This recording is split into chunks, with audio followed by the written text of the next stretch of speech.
وصحبه ومن والاه. أما بعد أحبتي في الله، نعيش مع كتاب الله مع سورة الكهف. And it's happened by chance that, we're talking about Surat Al-Kahf in a day of a Friday, as is the recommended sunnah, that you recite it, and that will lighten your week, bi'idhnillah subhanahu wa ta'ala, and hopefully will light your heart as well. It's a special surah. The Prophet ﷺ emphasized about it in multiple hadiths, that if you have reflect upon the first 10 ayat and memorize them in surah, in other hadith, the last 10 ayat, that will be a way of a protection of the tribulation of the false Messiah, Al-Masih al-Dajjal. And we are going to know why is that and what's the connection between that hadith and the content of the surah. Most of us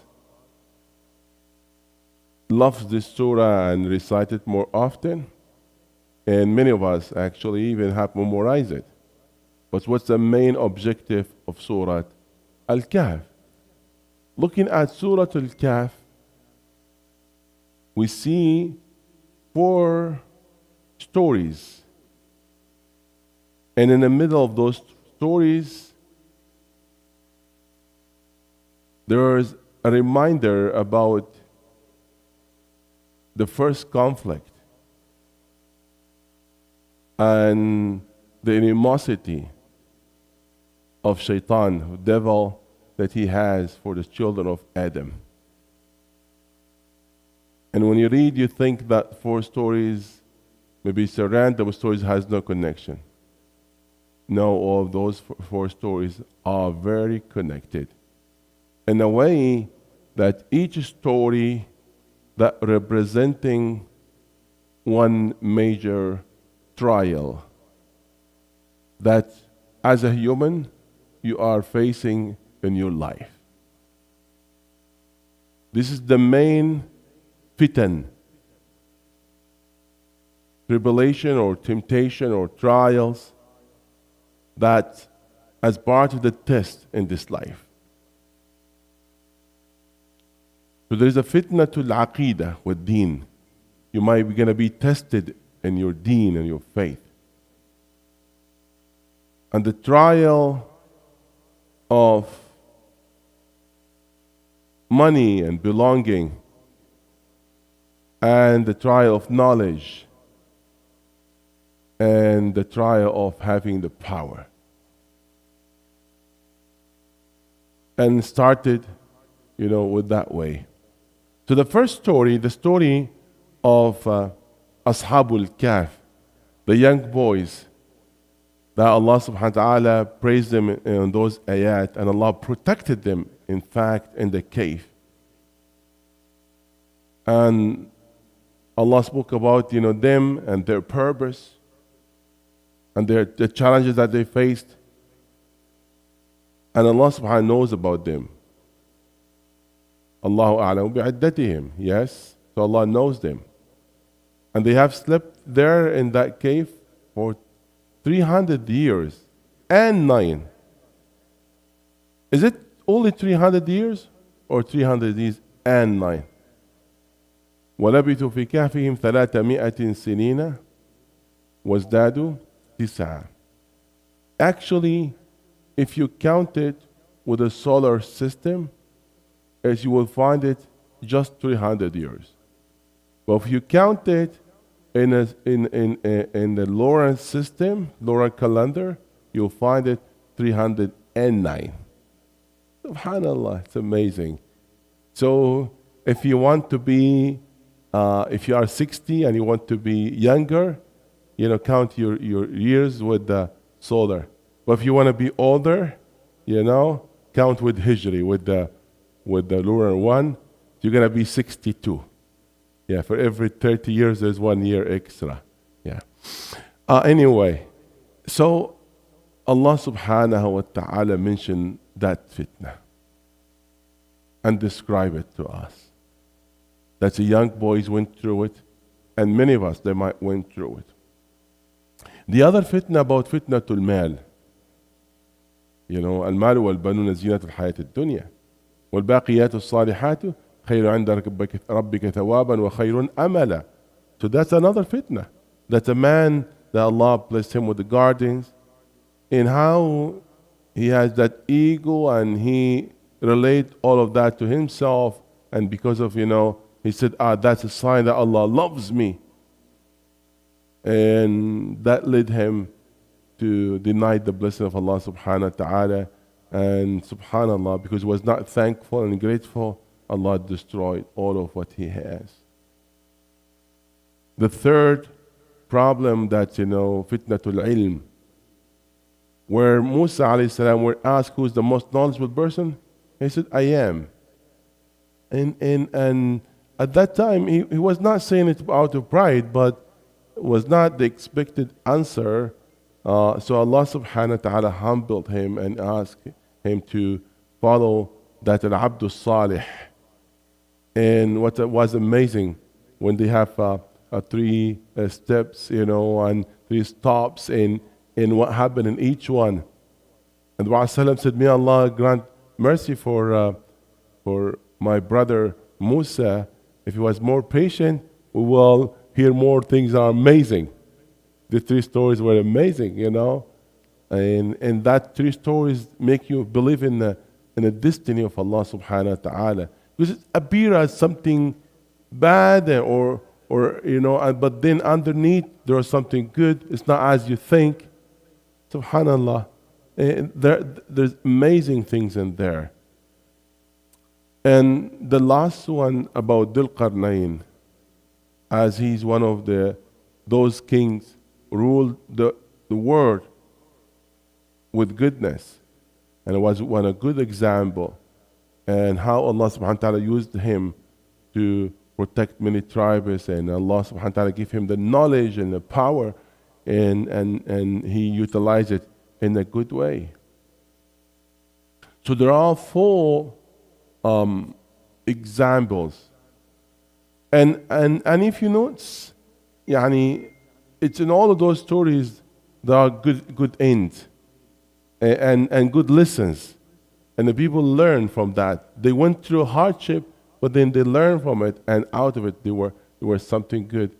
Except the one for Sahib, the one has the gardens, but his friend has a good end, because he never really affected by the wealth of another person, or he never complained or blamed that Allah subhanahu never gave him as he gave to the other.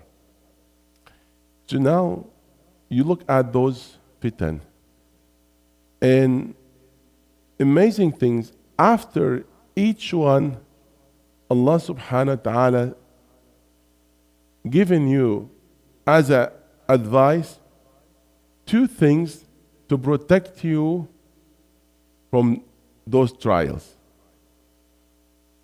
You read the story, the ayat after the story tells you how you protect yourself. There is one solution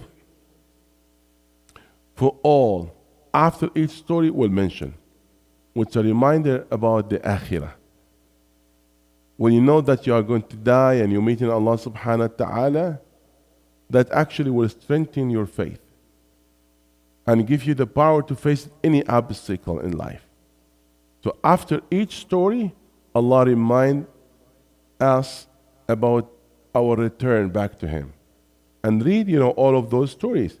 You will see that clearly after each story. So this one solution that can help for all of those problems. Allah subhanahu wa ta'ala said, وَقُلِ الْحَقُّ مِنْ رَبِّكُمْ فَمَنْ شَاءَ فَلْيُؤْمِنْ وَمَنْ شَاءَ فَلْيَكْفُرْ إِنَّا أَعْتَدْنَا لِلظَّالِمِينَ نَارًا أَحَاطَ بِهِمْ سُرَادِقُهَا وَإِنْ يَسْتَغِيثُوا يُغَاثُوا بِمَاءٍ كَالْمُهْلِ يَشْوِي الْوُجُوهَ بِئْسَ الشَّرَابُ وَسَاءَتْ مُرْتَفَقًا. So to remember the day of judgment, remember that we are going to stand before Allah subhanahu wa ta'ala, that actually will give you strength. Because you know what? You know you are here for a purpose. So you're gonna, strengthen your faith. And after the second story as well about the gardens, Allah subhanahu wa ta'ala said, وَيَوْمَ نُسَيِّرُ الْجِبَالَ وَتَرَى الْأَرْضَ بَارِزَةً وَحَشَرْنَاهُمْ فَلَمْ نُغَادِرْ مِنْهُمْ أَحَدًا وَعُرِضُوا عَلَى رَبِّكَ صَفًّا لَقَدْ جِئْتُمُونَ كَمَا خَلَقْنَاكُمْ أَوَّلَ مَرَّةٍ. Again and again, a reminder about this. After, the third story as well, there is a reminder of Akhirah, and after the fourth one, very obvious that Allah subhanahu wa ta'ala said وَتَرَكْنَا بَعْضَهُمْ يَوْمَئِذٍ يَمُوجُ فِي بَعْضٍ وَنُفِخَ فِي الصُّورِ فَجَمَعْنَاهُمْ جَمْعًا وعرضوا على ربك وعرضنا جهنم يومئذ للكافرين عرضا الذين كانت أعينهم في غطاء عن ذكري وكانوا لا يستطيعون سمعا. Until the end of the surah, Allah mentioned about the day of judgment. However, there is specific advice for each of those trials.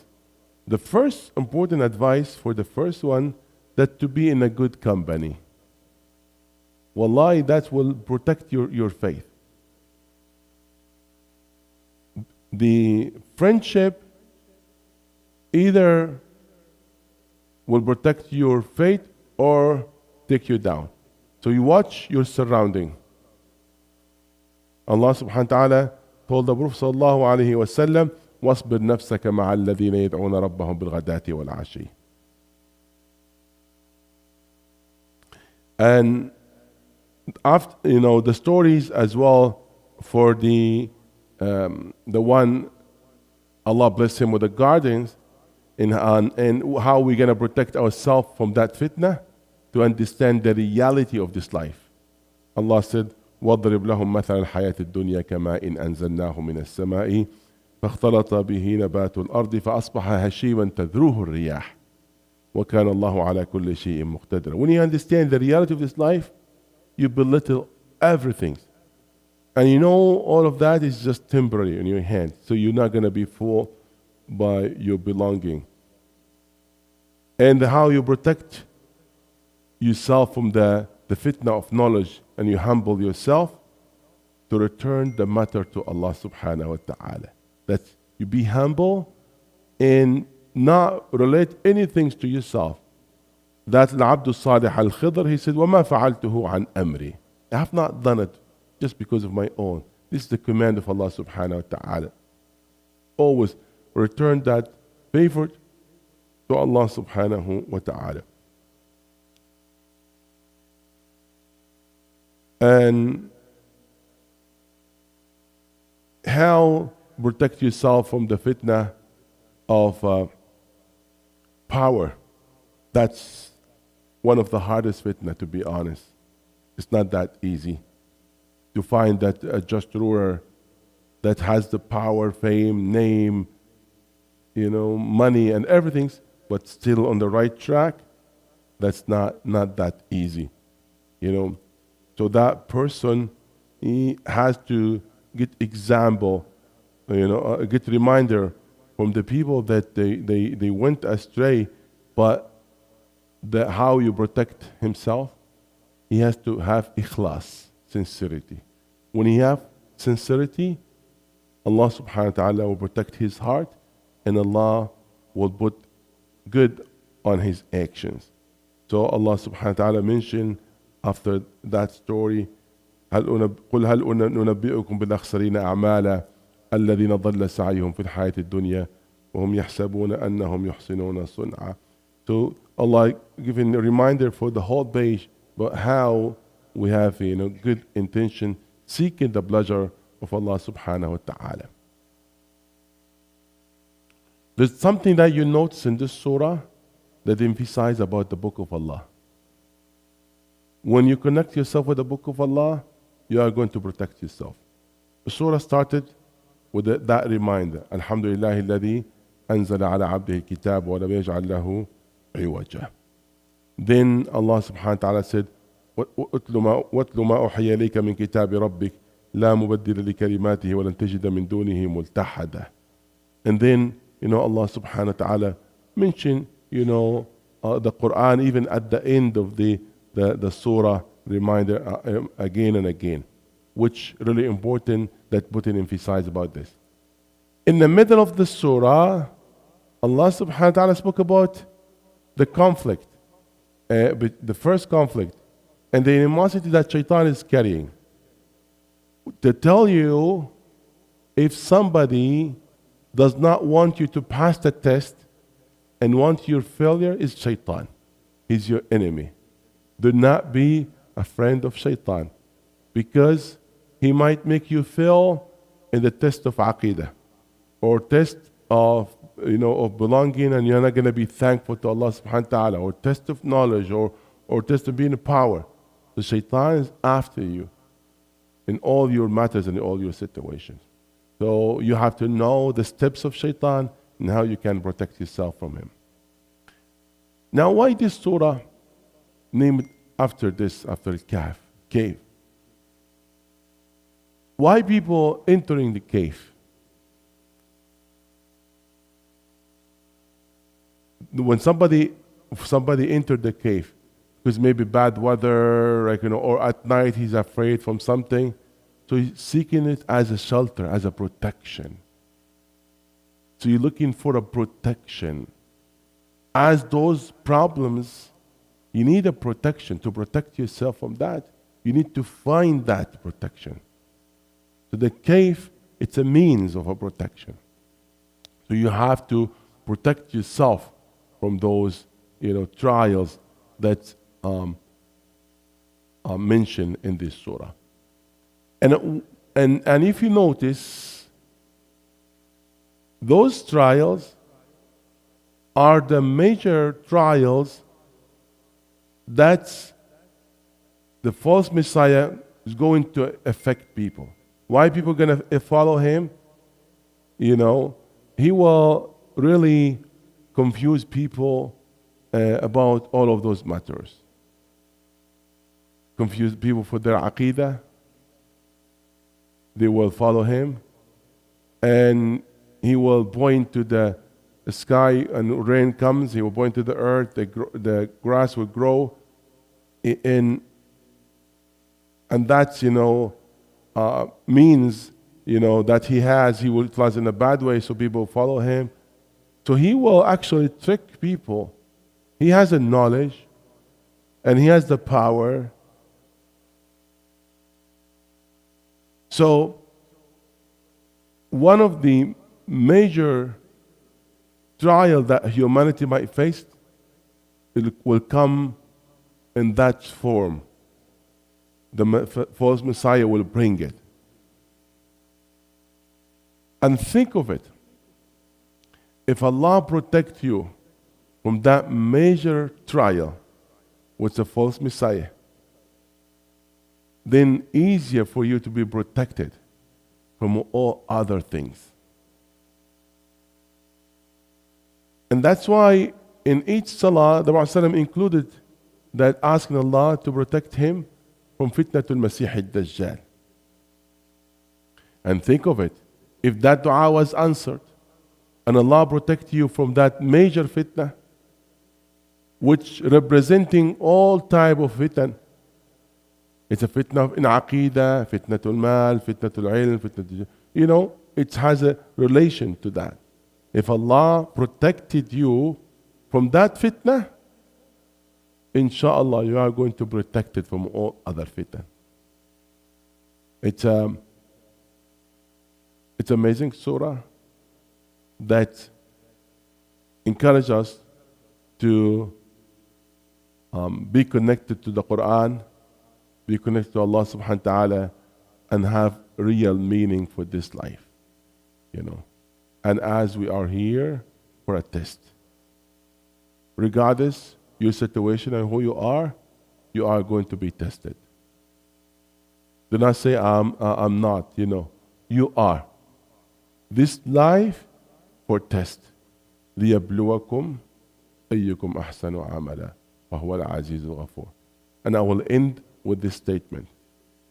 The strongest in faith, the hardest is the test. So when you be more close to Allah subhanahu wa ta'ala, your test will be higher. It's not the opposite. Can I say, oh, I'm close to Allah and Allah subhanahu wa ta'ala will make it easy and smooth for me? Look at the life of prophets, the most beloved one to Allah, and their life was not that easy. So do not be frustrated, do not feel bad. Actually, you should celebrate that if you are facing problems and troubles. Do not wish to have it, but if it came to you, accept it, as that might be a sign of love of Allah subhanahu wa ta'ala. معظم الجزاء يأتي البلاء وإذا أحب الله قوما ابتلاهم فمن رضي فعليه الرضا ومن سخط فعليه السخط أشد الناس بلاء الأنبياء ثم الأمثل ثم الأمثل. So may Allah subhanahu wa ta'ala protect us. May Allah subhanahu wa ta'ala make it easy for us, and may Allah subhanahu wa ta'ala grant the ultimate happiness for all of us in this life and hereafter. Ameen. سبحانك اللهم وبحمدك أشهد أن لا إله إلا أنت أستغفرك وأتوب إليك.